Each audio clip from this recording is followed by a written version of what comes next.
Tuesday, how valuable was it to you, Paul, in terms of assessing what you've got in your kind of wider squad? Every game's every game, and every day's training is invaluable, especially a game, especially a senior game on the Memorial. I found all sorts of things that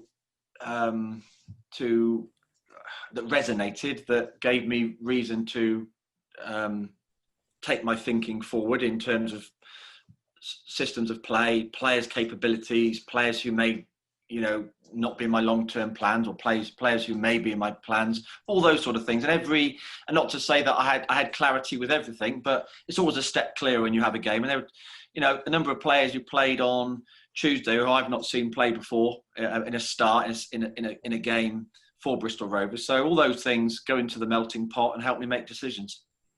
Yeah, were there more positives or more negatives? I think it's my nature to turn most things into a positive. And if you're that way inclined, okay, we lost the game. That is the obvious negative, that it wasn't a winning performance. But it was a really good opportunity for players to get closer to being match fit for selection in the league. It was an opportunity for players to show me what they can do, or clarify what they can do. And if I stand back from it, and I did on Wednesday, I thought, well, it's another game and another step forward for me. So yes, I guess it was positive in the end. Charlton 4, Rochdale 4. What does that tell you about Charlton? It confirms everything we know. They score goals, and they've been leaking goals. So I think they're one of the highest goal scorers in the league. They've been conceding goals also. So it probably tells us what we thought, which is it could be an open game, and it could be an exciting game. Do you like playing teams who play loose? Yeah, I do. There's a benefit to being good at playing. I call it playing messy. I don't mean Lionel. I mean, erratic, and being able to create chaos in the opposition. Because when it comes to a game of football, if the game is very, very structured and slow, then the defenders can somehow find a control of that, and it does stifle exciting play.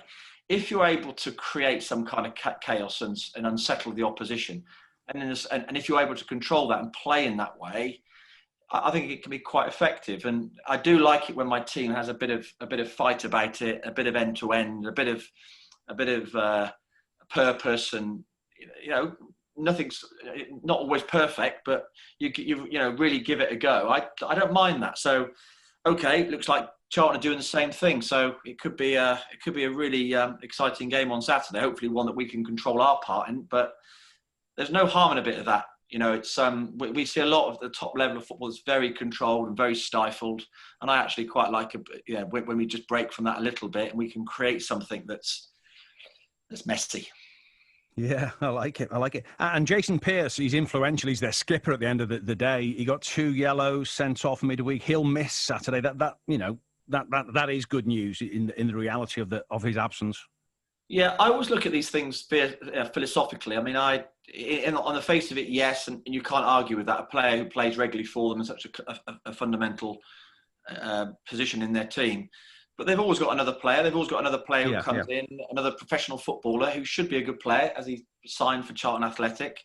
And sometimes a player coming in can play and have a great first game in, a great debut or whatever. So I've been around this a number of years now. And the number of times I've seen, the team sheets at 2:00 on a Saturday afternoon, we see someone's missing from the team sheet, and then some young lad or player that's just been selected comes in and has an absolute corker of a game. And I've seen that before. So it's our job really to do what I know it's an old cliche, but we have to concentrate on what we can do. Jason Pearce or whoever's playing, we got to do our bit and concentrate on that.